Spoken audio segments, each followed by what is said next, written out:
kunobhuti la igama lakhe uCambridge. Cambridge had a little brother by the name of uLethabo. Lethabo worked for South African National Defence Force. Noma wabo wayesebenzela iSouth African National Defence Force. uCambridge wayehlala nobani? Wayehlala noma wakhe eSoshanguve. Whilst uLethabo yena wayehlala kuphi? Laphayana kuma-barracks wamasoja. Okay, fine kina. Kwayenzeka ukuthi uma kaCambridge noLethabo abe deployed outside of South Africa. Kwasala bani endlini? Kwasala uCambridge, ubhuti omdala kaLethabo. Makahleli kanje endlini kuthiwa wangena ekamereni kamamakhe. Makangena laphayana kusho ukuthi wavula amadrowa wathola amaphepha. La maphepha lawa kusho ukuthi it was will. Beyibhaliwe ukuthi ayike uma eshona ubani lokumele ukuthi athole izinto zakhe.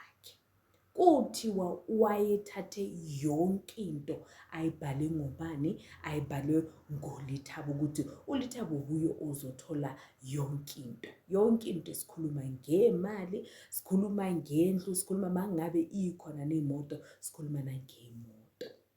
Hayi ke kusho ukuthi ubhuti omdala inhliziyo yakhe yaba buhlungu. Wahamba wayotshela ubani? I-girlfriend yakhe ukuthi hayibo Montuza, uyazi ukuthi uma ubhalise yonke into ngobani? NgoLethabo. Mina nje akangishiyi nalutho.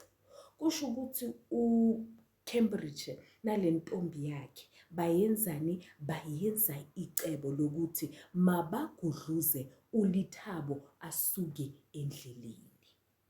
Hayi ke ngo-2018 kuthiwa lo uCambridge wafonela umntanakibo lo mfana omncane ona-27 uLethabo wathi hayibo bafo engathi ungasondela la endlini sizokhuluma sizoxoxa kudala ngingakuboni, hey yazi ngikukhumbulile. Hawu uLethabo wathi hayi sengihambe ngiyocheck ubafo, ubafo uyangibiza.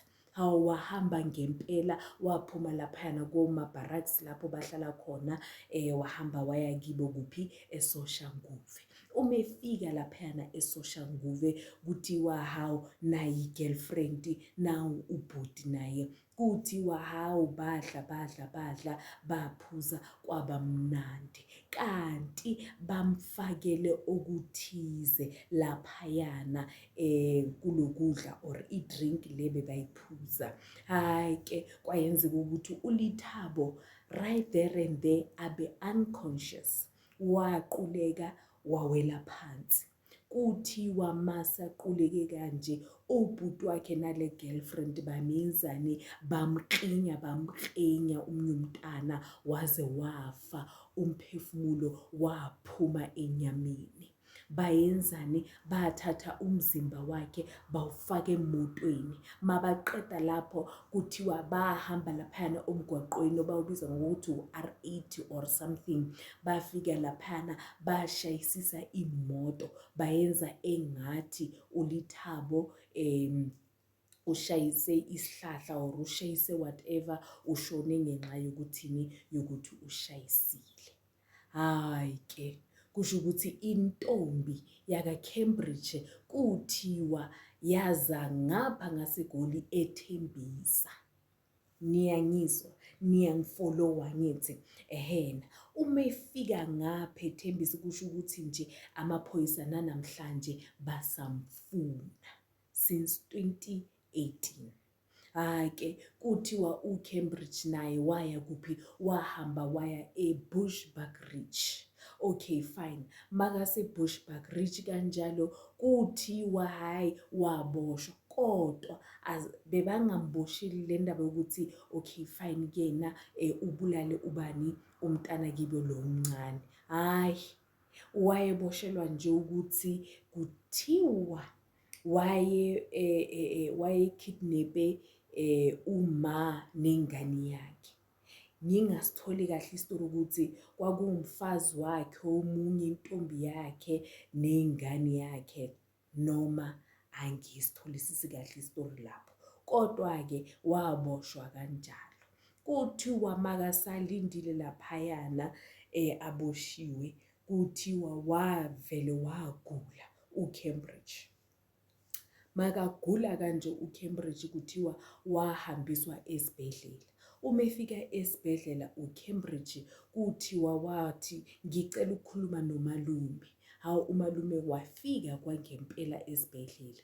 Makafika kanje kuthiwa uCambridge wakhuluma iqiniso lonke ukuthi yimi ngabulala ubhuti wami omncane ngenxa yokuthi uma wayebhalise yonke into ngaye, mina angangifakanga. So ubhuti wami akashonanga ngenxa yengozi yemoto, ushone ngenxa yami, yimi ongimbulele, ngenze kanje nakanje ukuze ngithathe umphefumulo wakhe.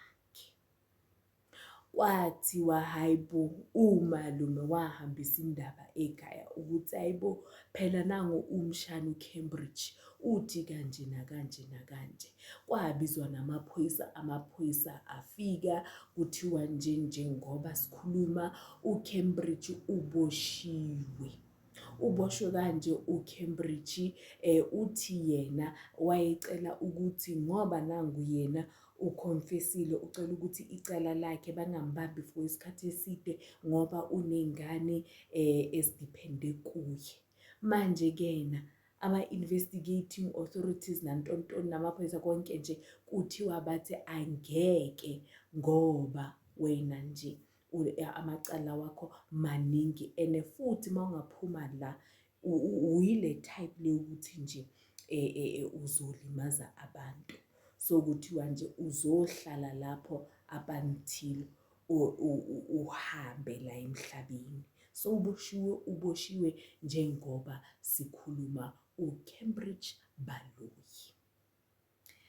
Bazali siyacela hayibo, siyacela mangabe nizobhala, nibhala amawili, mangabe nizokhetha ingane ukuthi lo uzothola lo angatholi, hawu kungcono nje ukuthi uthathe leyo will leyo ihambe iyohlala le kude nje nabantwana. Sebazoyithola nje uma sushonile, ngoba bheka manje ingane yabantu uLethabo ushonele into angayazi naye, uthola ukuthi naye bayangazi ukuthi ubhaliwe laphana komawili. Kodwa-ke isihlungu esingaka mzali, hayi asikho right. Yonke lento le namhlanje uyakhala, omunye umntana ushonile, omunye umntana uboshiwe ngenxa yakho wena mzali, ngokuthi ubhizi lapho uyabandlulula. Yekani lento lena bazali, ayikho right at all. Ayikho right. Abantwana mabathole ngokulingana, bathande ngokulingana. Noma ungabathandi ngokulingana-ke, okay fine ke, kodwa-ke ukuze lo mthandayo naye azoba safe, kungcono nje ukuthi wonke umuntu athole i-50-50. Bazali, sometimes ezinye izinto zenzeka kanje ngenxa yenu. Kodwa-ke akekho umuntu okufanele ukuthi athathe impilo yomunye umuntu. Bafethu, that's just that for now. Ngiyanithanda sana, ngiyanithanda.